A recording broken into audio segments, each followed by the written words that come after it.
Article ship गर्द सफ़र और फराज के 7वां बाब गुजरांवाला में मसरूफ़ दिन के साथ हाजिर हूँ।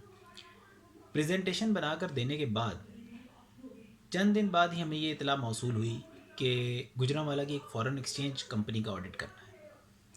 हुआ यूं कि हमें मैनेजर साहब के कमरे में बुलाया गया और गुजरांवाला से आए हुए उस फ़ॉरेन एक्सचेंज कंपनी के अफसर से मुलाकात करवाई गई। इन अफसर से ऑडिट के मुतल्लिक़ कुछ बातचीत हुई। फिर मैनेजर साहब ने यह भी बताया कि इनकी कंपनी का ऑडिट करना कोई लंबा चौड़ा काम नहीं है और हमें बस 1 से 2 दिन गुजरांवाला में गुजारने होंगे। इसी कंपनी से मुतल्लिक़ा कागजात लेकर फ़र्म वापस आना होगा और ऑडिट फाइल बनाना और उन पर रेफरेंसिंग वगैरह करने का बाकी काम फ़र्म में रहते हुए मुकम्मल करना होगा। इत्तफाक ऐसा हुआ कि इस वक्त कोई भी स्टूडेंट फ़र्म में फ़ारग नहीं था और फिर ऐसा था काम कि इसके लिए ज़्यादा लोग दरकार नहीं थे, इसलिए हमें अकेले ही गुजरांवाला भेज दिया गया। कैसे रास्तों से चले और किस जगह पहुँचे फराज, कैसे रास्तों से चले और किस जगह पहुँचे फराज, या हजूम दोस्ता था साथ या कोई नहीं। उस ज़माने में लाहौर लारी अड्डा से गुजरांवाला के लिए सुबह 7 बजे बस चलती थी। क्लाइंट के अफसर जो एक दिन हम पहले हमसे फ़र्म में मुलाकात कर चुके थे, हमें यही समझा के गए थे कि बज़रिया बस ही आया जाए ताकि गुजरांवाला में उनके ऑफ़िस के इतना करीब पहुंच जाएं कि पैदल का सफ़र ही बाकी रह जाए। घर से सुबह 6 बजे रवाना हुए। लारी अड्डे पहुंचते ही बस मिल गई। इस तरह की बसों में सफ़र करने का बहुत कम इत्तेफाक हुआ था। ज़्यादातर गाड़ियों या रेलगाड़ी में सफ़र किए थे। आराम से सीट मिल गई और शोर मच गया कि बस चलने लगी है। लेकिन काफ़ी देर तक जब बस ना चली तो लोग बस से नीचे उतर कर टहलने लगे। साथ ही फिर शोर मच गया कि बस चलने लगी है, मगर लोगों के बस में बैठ के काफ़ी देर इंतज़ार करने के बावजूद फिर बस नहीं चली। मुसाफिरों की चामगोइयाँ होने लगीं कि ड्राइवर तब तक नहीं चलाएगा जब तक कि बस की एक भी सीट खाली है। फिर कुछ मुसाफिर ड्राइवर और कंडक्टर को इसरार करने लगे कि बस फौरी चलाई जाए और कुछ देर हल्की फुल्की तल्ख कलामी के बाद बस चल पड़ी। हमें अंदाज़ा हो गया कि इस किस्म का मुख्तसर सा तनाव और धीमी सी कशीदगी रोज़मर्रा का मामूल था, जिसके बगैर बस नहीं चलती, शायद पेट्रोल के बगैर चल जाती। हम बर वक्त गुजरांवाला पहुंच गए।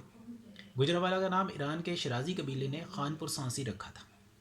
इंपीरियल गज़ट ऑफ इंडिया के मुताबिक इस शहर को गुजरों ने आबाद किया था। यहीं महाराजा रंजीत सिंह पैदा हुए और उनको 1792 में अपना दारुल हुकूमत बनाया। गुजरांवाला की तारीख कोई 300 साल से ज़्यादा पुरानी है, जहाँ तारीखी इमारत जैसे लाहौरी दरवाज़ा, ख़याली दरवाज़ा और घंटा घर भी हैं। इस शहर को पहलवानों का शहर भी कहते हैं, जहाँ 100 से ज़्यादा अखाड़े हुआ करते थे, जो अब करीबन 5 रह गए हैं। क्लाइंट के अफसर ने हमें जैसे बताया था वैसा ही बस ने हमें उन क्लाइंट के ऑफ़िस के पास उतारा और मुख्तसर सा पैदल रास्ता तय करने के बाद उनका ऑफ़िस बआसानी मिल गया। वो अफसर भी मिल गए जिनसे फर्म में मुलाकात हुई थी। उन्होंने हमें हमारी नशिस्त दिखा दी। एक और साहब को हमारे साथ कर दिया कि वो तमाम मालूमात और कागजात फराहम करें। सो हमने काम का आगाज़ कर दिया। कोशिश थी कि शाम तक काम मुकम्मल करके वापसी की राह ली जाए। इस काम को इस अंदाज में शुरू किया कि जो काम क्लाइंट के ऑफिस में हो सकते थे वो कर लिए जाएं और बाकी कागजात को साथ ले जाकर फर्म में काम मुकम्मल किया जाए। हमने एक बॉक्स फाइल ले ली और सेपरेटर की मदद से उसके मुख्तलिफ हिस्से बना लिए। फिर हर हिस्से में इससे मुतल्लिका कागजात लगाने शुरू कर दिए। मालूमात बासानी मिलने लगी और पता ही नहीं चला कि वक्त कैसे गुजर गया। जब वक्त देखने का ख्याल आया तो घड़ी 2 बजा रही थी। याद आया कि ज़ोहर की नमाज़ तो पढ़ी ही नहीं। ये ऑफिस पहली मंजिल पर था। ऑफिस में ही नमाज अदा करने का इरादा किया। जाए नमाज तलब किया और बिछाने लगे तो अजीब सा ख्याल जहन में आया कि अल्लाह ताला हमें कहाँ कहाँ सजदों की तौफीक अता फरमा रहा है। ये अल्लाह ताला की कैसी इनायत है जो हर एक को तो नहीं मिलती होगी। इस ख्याल के बाद जब जब जहाँ जहाँ भी दूसरे इलाकों में गए और नमाज़ पढ़ी तो ये ख्याल हमारा पीछा करता रहा कि ए बंदे, तुझ पर अल्लाह ताला की ख़ास रहमत है कि तुझसे कहाँ कहाँ सजदे करवाए जा रहे हैं। नमाज और खाने के बाद फिर काम में मशगूल हो गए। शाम 7 बजे ये सूरत हाल थी कि हम वापसी का रखते सफ़र बांध सकते थे। 8 बजे वहाँ से चले और रात 11 बजे घर में दाखिल हो रहे थे। लेकिन अभी काम ख़त्म नहीं हुआ था, क्योंकि बहुत सी चीज़ों को फ़ाइनल करके सुबह प्रिंसिपल साहब के सामने पेश होना था। इसलिए घर आते ही खाना खाया और नमाज इशा अदा की और फाइलें मुकम्मल करने बैठ गए। सुबह 9 बजे से पहले ऑफिस पहुंच के प्रिंटिंग करके रेफरेंसिंग के साथ फाइलें चेक करवानी थी।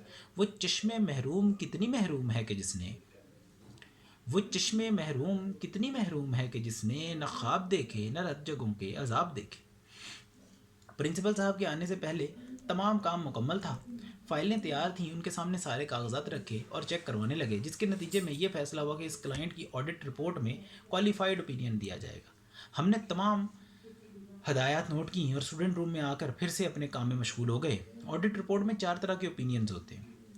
دوران تعلیم ہم ان کو پڑھ چکے تھے، بلکہ کئی دوستوں کو پڑھا بھی چکے تھے، مگر عملی طور پر ان کی سمجھ فراز صاحب کی زبانی آئی، جیسا کہ اس آڈٹ کے نتیجے میں ہمیں آڈٹ رپورٹ میں کوالیفائڈ اوپینین دینا پڑ رہا تھا، اور فراز صاحب ہمیں سمجھا رہے تھے کہ دل نہ چاہے بھی تو ایسا ہے کہ گاہے گاہے، دل نہ چاہے بھی تو ایسا ہے کہ گاہے گاہے، یار بے فیض سے ہلکا سا ملال اچھا ہے۔